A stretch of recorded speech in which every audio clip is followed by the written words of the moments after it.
जिल्हा परिषद primary digital Urdu school Khamgaon, taluka Shevgaon, जिल्हा अहमदनगर।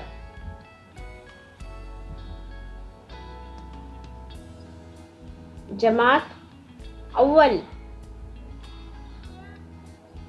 सफ़ा नंबर 66। 50 से 59 तक अददों का पढ़ना लिखना। यहाँ पर देखो, दाही के 5 गट्टे हैं। 5 दाही 50,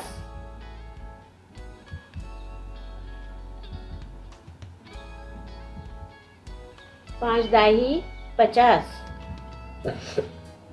5 दाही 1, 51, 50 और 1, 51, 5 दाही 2,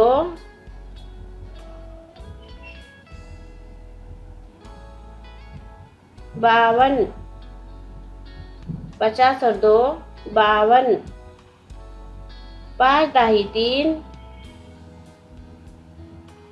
53, 50 और 3, 53, 5 दाही 4, 54, 50 और 4, 54,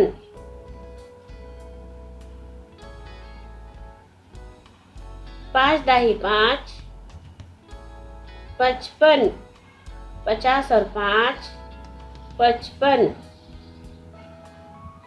5 दाही 6, 56, 50 और 6, 56,